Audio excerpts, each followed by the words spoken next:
Hello and welcome to week 18.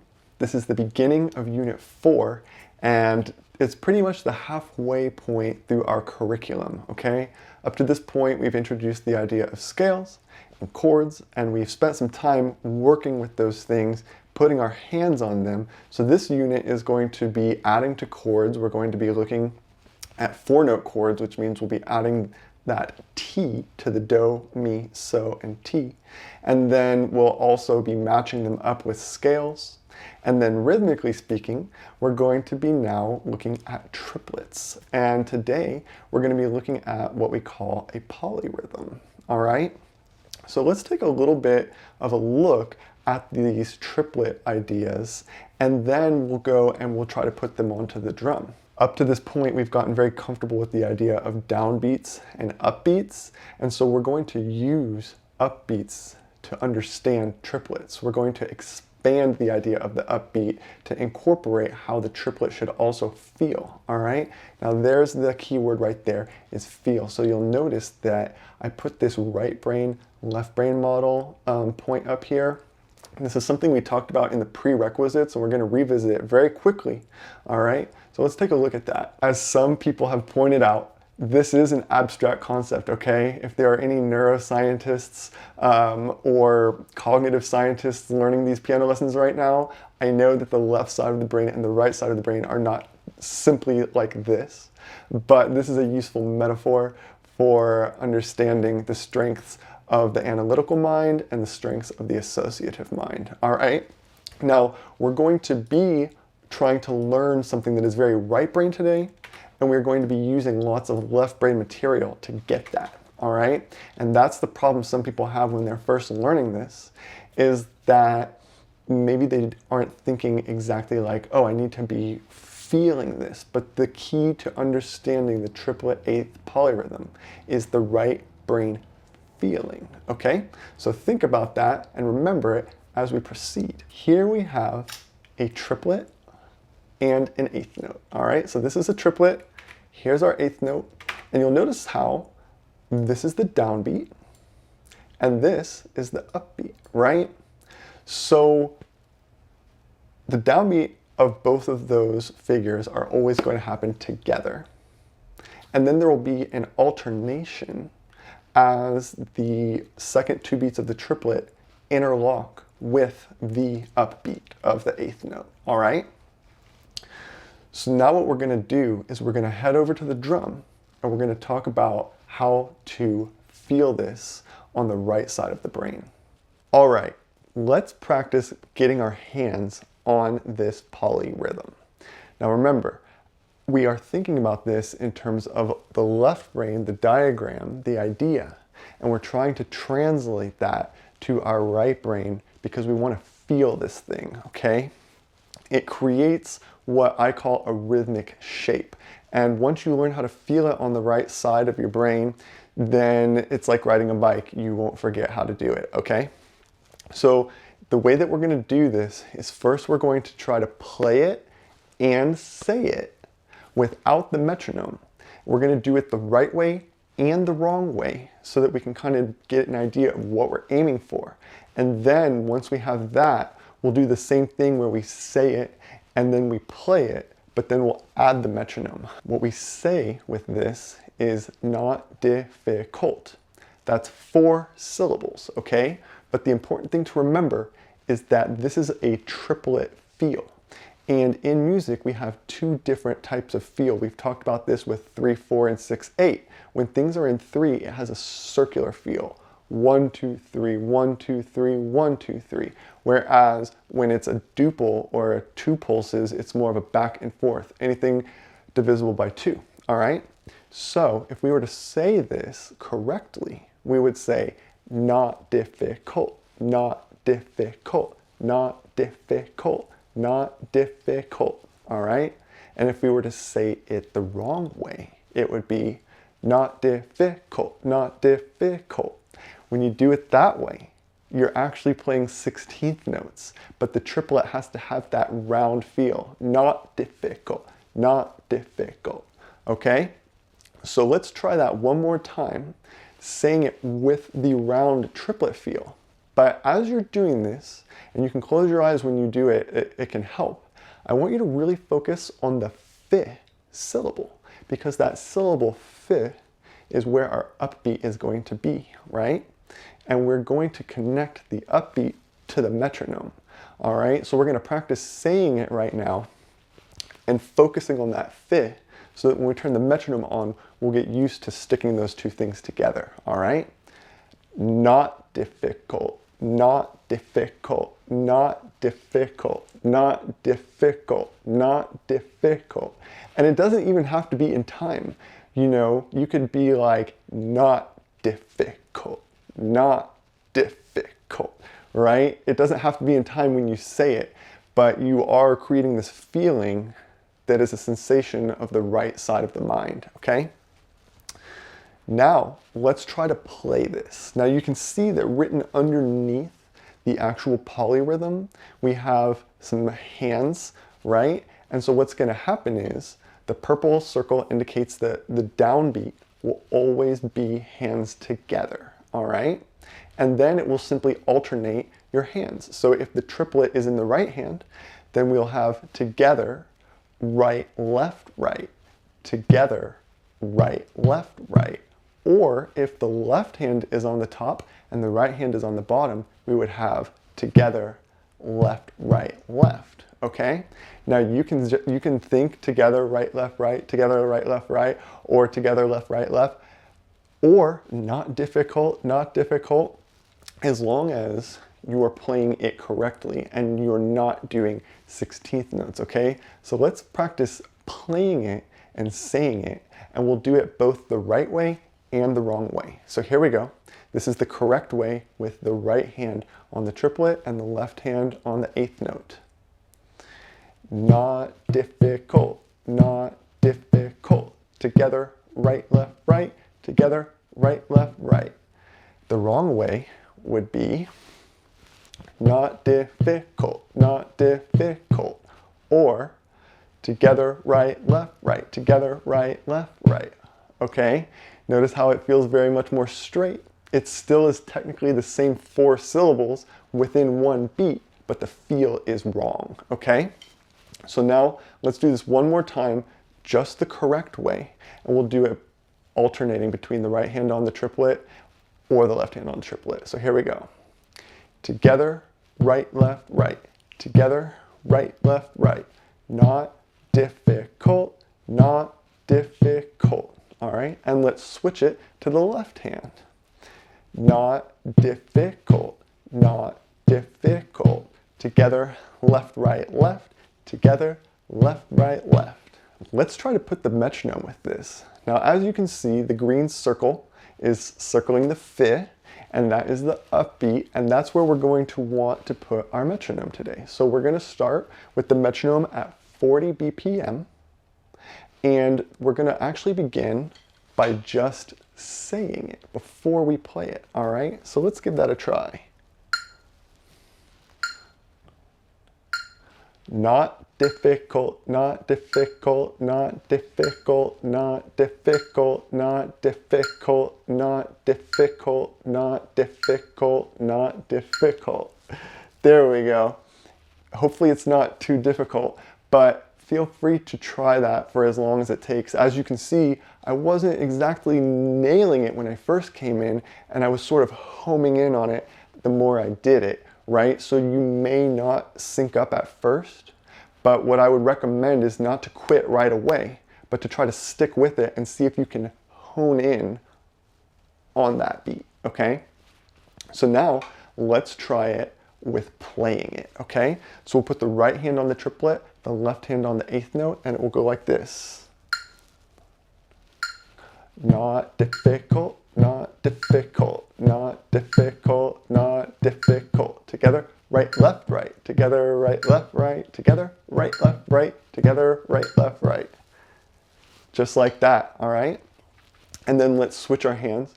Let's put the left hand on the triplet and the right hand on the 8th note. Here we go. Not difficult, not difficult, not difficult, not difficult. Together, left, right, left. Together, left, right, left. Together, left, right, left. Together, left, right, left.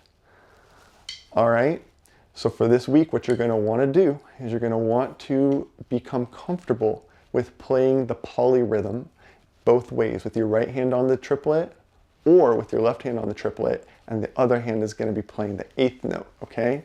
Don't forget to break it down by saying it and then playing it, then adding the metronome and saying it, and then playing it with the metronome, right? The metronome will be on the upbeat. We want to shoot for the correct feel, that is the round 3 feel, as opposed to the back and the 4th feel, as I've demonstrated. And starting next week, we will actually start to incorporate this into exercises. All right, so happy practicing, and now let's go back to the piano. Let's talk about 4-note chords. Now the thing is that so far we know that chords have a do, a mi, and a so, and a 4-note chord simply adds the T. All right, now the T is the 7th scale degree of the scale, which is why sometimes 4-note chords are referred to as 7th chords. And as we'll see in a lot of chord notation, like for chord charts, there's a lot of 7s that you'll see written next to chords, and that's indicating that there's some sort of added T. All right. Also, when you add that extra note, you'll also end up getting a 3rd inversion. So when you see a 7th chord, you're going to see it either in standard notation, or we're also going to see it on chord charts. And honestly, there's not one that's better or one that's more right. I feel like, just to be a well-rounded, literate person, it's good to be able to recognize these things in both ways. And I think the more experience that you accumulate of reading these, the more that they all do the same thing. Because remember, whatever the notation is on the paper, what is the most important thing is having these shapes inside of you by having put your hands on them so many times. So that's the last thing we're going to do today, is the actual drill. But before we do that, let's talk about what these shapes look like, okay? So as I mentioned before, we do have the extra inversion here, but I kind of wrote this shape out without lines or spaces because the thing is that regardless of whether you have any kind of major 7th chord, major, dominant, minor, half diminished, fully diminished, they will always look like this, okay? You'll either have them stacked on top of each other like this, or, and this is something that throws a lot of people off, once you start inverting the chords, because the T and the do are a half step away, you get this little second interval. And a lot of people don't like to see this when they're reading. For whatever reason, it's sort of off-putting. But if you know what you're doing, it doesn't have to be off-putting, and it shouldn't be, because all that is telling you is that you're playing some sort of 7th chord and it's in an inversion, right? The thing to remember here is that all 7th chords will look like this regardless of what key they're in or what type of 7th chord. Let's talk about what they look like when you see them on a chord chart, okay? This is like a jazz chart or a popular chart where maybe they don't write the whole thing out for you and they only give you the melody, and they give you a chord symbol above that, and with that chord symbol you're expected to construct a bass line, an accompaniment line, and to shade the harmony appropriately, okay? So we can see that we have several different types of 7th chords, okay? And every time what you're doing is you're adding a flat, okay? So for example, we have our major 7ths, and that, as we have mentioned before, is your do, mi, so, and ti. The symbol for that is the major 7, M-A-J 7. You would think that because the major 7th is the first 7th that we see, that it would simply have the 7, but it's not the most common, all right? So although this is the first type of 7th chord that we're going to see, it's not the most common. The most common, and this is something that we've already talked about many times, and I'm so happy we're finally formally discussing it, is the dominant 7th. It happens so many times on the 5, right? And so therefore, the dominant 7th symbol is just the 7, and the dominant 7th has added a flat. Now we have the do, mi, so, and the flat T.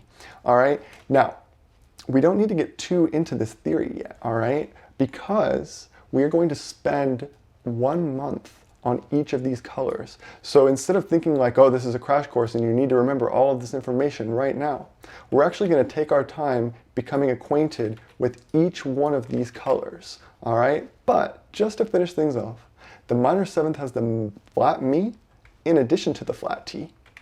For the half diminished, we have the flat mi the flat T, and we added the flat So. And then for our mysterious fully diminished chord, not only do we have the flat Mi, the flat So, but we have the double flat T, all right? And of course, all of our symbols are written here, but we are getting ahead of ourselves because the first thing that we need to do is talk about major sevenths and absorb those before we get to the rest. For today's practice, we're going to take a look at the top 3 chords on the circle of fifths, F major 7, C major 7, and G major 7, and we're going to practice this 7th chord drill using each of the chords, all right? Let's take a look at it on the keyboard. A quick note before we start, as you'll see, I didn't give you finger tables like I did for the other inversions, and that's because it's really important that we internalize this stuff and that we don't rely too much on always reading the right rules, but instead we absorb the algorithm ourselves, all right? So the quick guideline for how to do fingers on a 4-note chord is that you will always use these 3 fingers, your thumb, your 2nd finger, and your middle finger, and then you will alternate between using your pinky or your 4th finger, depending on what is most comfortable for you. So the 4th note of that chord is always going to be played with either your 4th note or your 4th finger or your pinky, and you will always be using these 3 fingers, okay? Let's take a look at F major then. So as you can see, feel free to copy the fingers that I use, but the first thing I'm going to do is I'm going to play all of the inversions in the right hand. So we'll play root position, we'll play first inversion, 2nd inversion, 3rd inversion, and back to root. Of course, we're going to want to ascend and descend, so we'll come back down. You'll notice that I'm always using my thumb, my 2nd finger, and my middle finger, and that I'm changing whether I'm using my 4th finger or pinky to play the top note. Just like that, all right? Let's take a look at our left hand. Here's our root, 1st inversion, 2nd inversion, 3rd inversion, and back to root. We'll descend.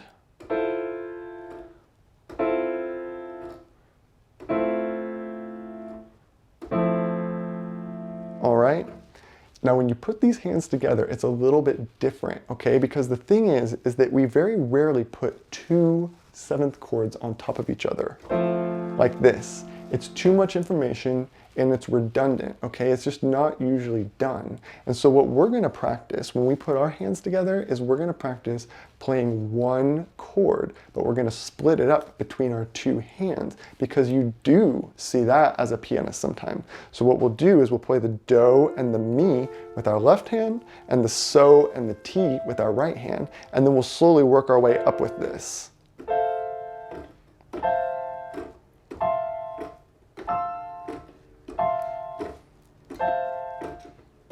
I'm not too picky about the fingers here.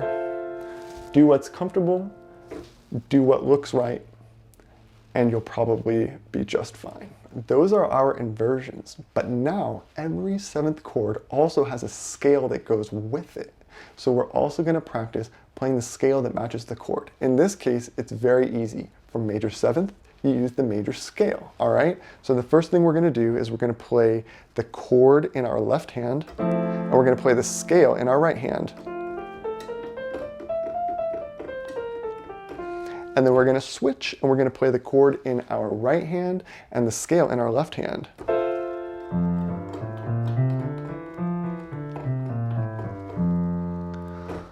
All right, I'm not too picky about which octave you play the scale and the chord in, all right? Think of it as experimenting with what you think sounds good. Listen to the instrument and listen to your heart and think, does this sound good? And if not, change it until it does, right? So if you're trying to play the chord really low, it's not gonna really work that well. So maybe play it a little bit higher, okay? There we go. All right, remember we don't really stick chords really deep into the bass. Now this might seem like a lot at first, just like at the very beginning of these lessons, right?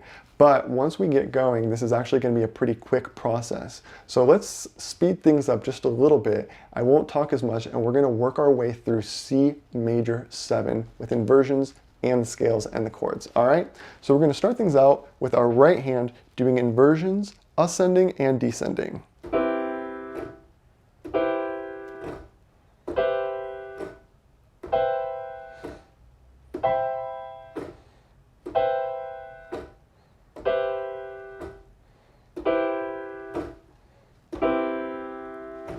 Let's do our left hand inversions.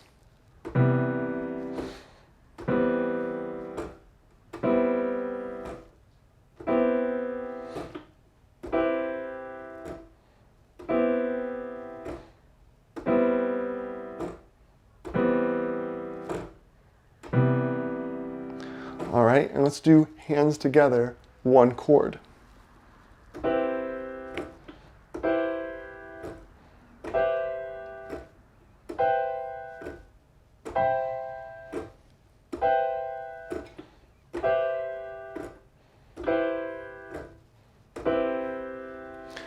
There we go. And then let's play the chord in the left hand and the scale in the right hand.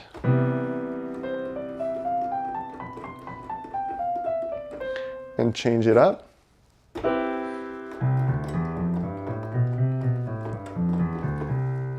All right, now remember, as you're doing this, you want to be thinking about the shape of the keys. And remember when we were looking at the diagram of the standard notation, how it started when they were all stacked, and then as you have inversions, you see this second right here, okay?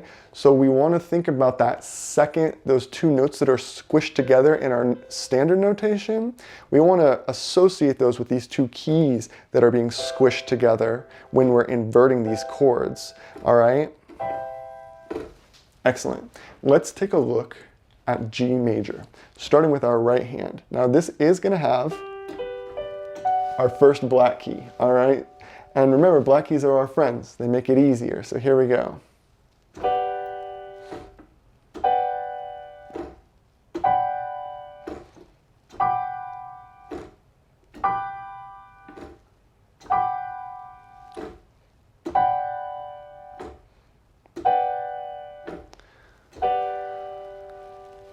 Let's check it out with our left hand.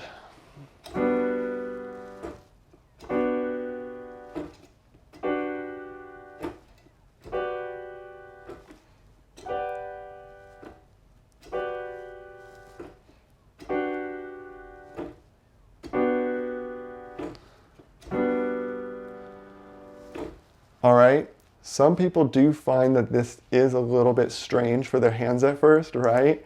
And you're totally normal if that's happening, okay? One thing that can help you out if you are struggling getting your hand to play all of these notes is you can play one note at a time.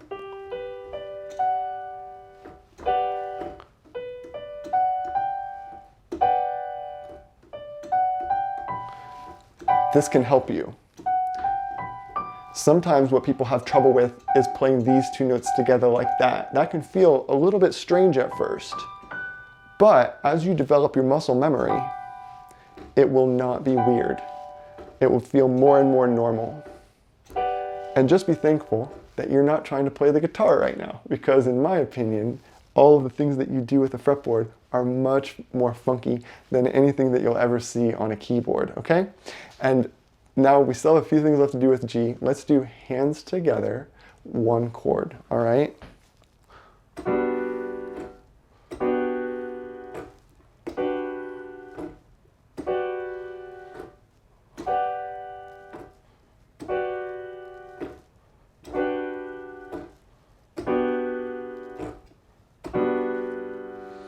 And finally, we'll put the chord in our left hand and the scale in our right hand.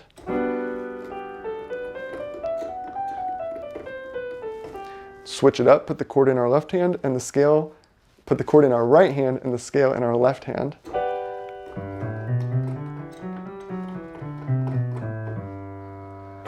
And there we have it. We have completed our first major seventh chord drill.